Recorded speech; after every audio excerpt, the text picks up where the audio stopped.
The emergency room of Station Helix 9 hummed with its usual chaos, a symphony of medical scanners, labored breathing, and the occasional shriek of pain that transcended species barriers. Bella Martinez wiped a strand of dark hair from her forehead, her green scrubs already stained with 3 different colors of alien blood after only 4 hours into her shift. She'd been on the station for exactly 47 days, fresh out of the Interspecies Medical Academy on Earth, and still felt like an imposter among the seasoned xenomedicine practitioners. Trauma incoming. The alert crackled through her neural comm, making her flinch. She still wasn't used to the direct brain interface that everyone else seemed to handle effortlessly. Dr. Kess, a 6-limbed Eularian with silver skin that reflected the emergency lights, turned 3 of her eyes toward Bella. "You're up, rookie. Vakran officer, combat injuries, ETA 90 seconds. Bella's stomach clenched. Vakran, the warrior species from the Zeta sector, known for their massive frames, triple-redundant cardiovascular systems, and legendary resistance to pain medication. They were also notoriously difficult patients, proud, aggressive, and prone to viewing medical assistance as a form of weakness." She pulled up the incoming data on her wrist display. Officer Leo Thraxker, age 28 standard years, 7 feet 4 inches, 310 pounds. Sustained multiple plasma burns and blunt force trauma during a station riot suppression. Vital signs erratic. The blast doors hissed open, and 4 security personnel struggled to guide a repulsor gurney through the entrance. On it lay the largest humanoid Bella had ever seen in person. Leo's skin was deep cobalt blue, crisscrossed with the distinctive geometric scars that marked Vakran warriors. His uniform hung in tatters, revealing severe burns across his chest and abdomen. But what caught Bella's attention were his eyes, brilliant amber, currently dilated with pain and something else. "Neurotoxin exposure," her training whispered. "Restraints," Dr. Kess commanded, her experience evident in the snap of her voice. But the security team had made a critical error. They'd loosened the gurney's magnetic locks to transfer Leo to the medbay table. The Vakran's eyes suddenly focused with terrifying clarity. His massive hand shot out, grabbed one of the security officers by the collar, and hurled him across the room with seemingly effortless strength. The officer crashed into a supply cabinet with a sickening crunch. "Containment protocol," someone shouted. Leo roared, a sound that resonated in Bella's chest cavity and made her teeth ache. He rolled off the gurney with surprising agility for someone who should have been incapacitated. Blood, dark purple and viscous, dripped from his wounds, but he moved like a cornered predator. His hand went to his belt, searching for a weapon that wasn't there. "Neurotoxin-induced paranoia," Dr. Kess said, backing away. "He thinks we're enemies. Someone get the sedation cannon." The emergency room erupted into controlled pandemonium. Staff scattered, patients screamed, and Leo, all 7 feet of combat-trained alien muscle, turned toward the nearest perceived threat.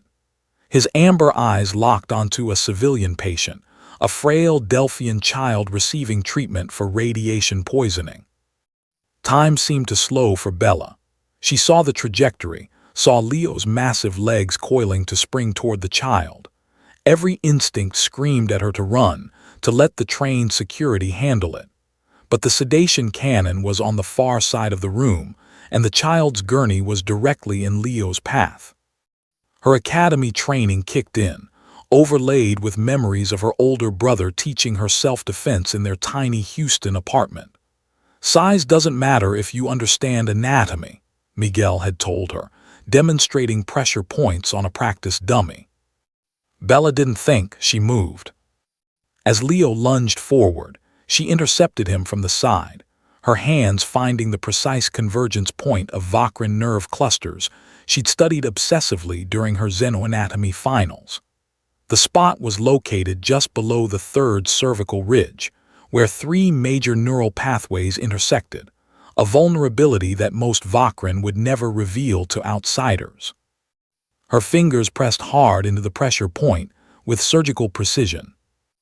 Leo's roar cut off mid-sound. His massive body went rigid, every muscle locked in instantaneous paralysis. The momentum of his charge carried him forward for another half-step before his knees buckled, and he crashed to the floor like a felled tree, his head missing the child's gurney by mere inches. The entire emergency room fell silent. Bella stood over the fallen Vakrin officer, her hands shaking, her heart hammering so hard she thought her ribs might crack. Leo lay face down on the floor, conscious but completely immobilized, his amber eyes wide with shock and something that might have been grudging respect. Dr. Kess was the first to move, her multiple limbs a blur as she grabbed the sedation injector and administered a carefully calibrated dose to Leo's exposed neck.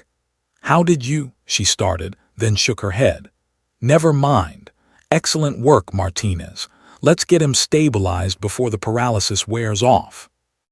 The next 2 hours passed in a focused blur. With Leo properly sedated and secured, Bella assisted in treating his injuries. The plasma burns were severe but superficial.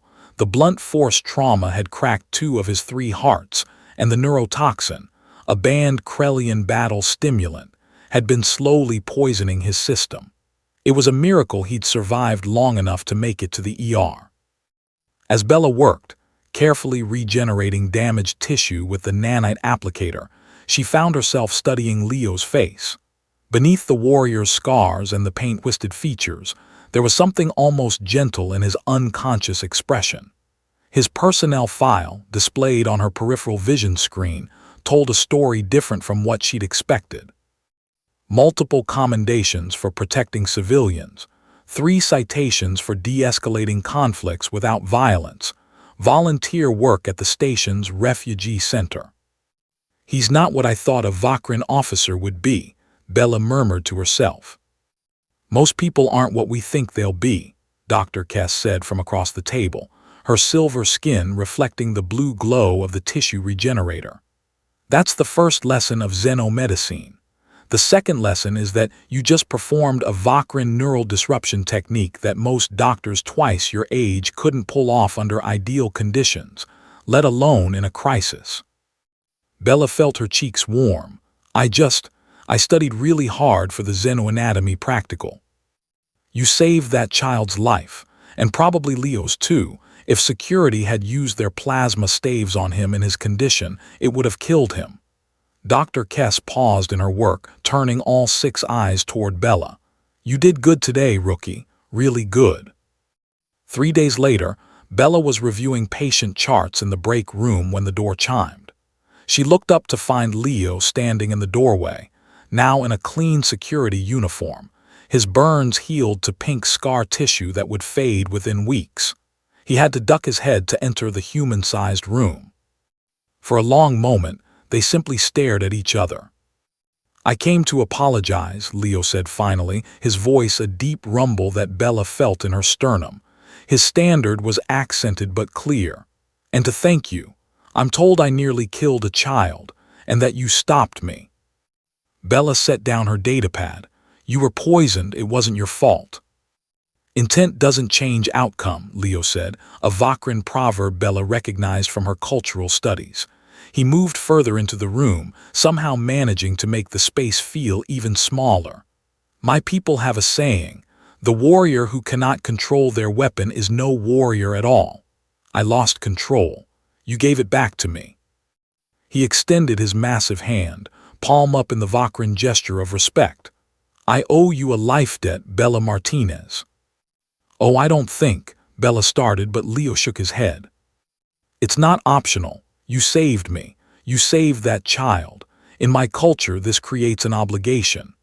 His amber eyes held hers, and Bella saw intelligence there and humor and something warm that made her pulse quicken. "Perhaps we could start by having coffee. I understand humans find this beverage essential to existence." Despite everything, the chaos, the fear, the absolute insanity of the past 3 days, Bella found herself smiling. "Coffee would be good, but fair warning, I take mine with enough sugar to horrify most life forms." Leo's expression shifted into what she was learning to recognize as a Vakran smile, showing just a hint of his impressive teeth. I've faced down armed insurgents and survived Krellian neurotoxin. I think I can handle your coffee preferences. As they walked together toward the station's main concourse, Bella reflected on how strange her new life had become. 47 days ago, she'd been a terrified rookie, certain she'd made a terrible mistake leaving Earth. Now she was walking beside a 7-foot alien warrior who'd just sworn a life debt to her, and somehow, it felt perfectly natural. The galaxy, she was learning, was vast and strange and sometimes terrifying. But it was also full of unexpected connections, of moments where fear transformed into courage, and strangers became something more. Station Helix 9 hummed around them, a tiny bubble of civilization in the endless dark, and Bella Martinez, rookie human girl from Houston, Texas, smiled as she stepped into her future.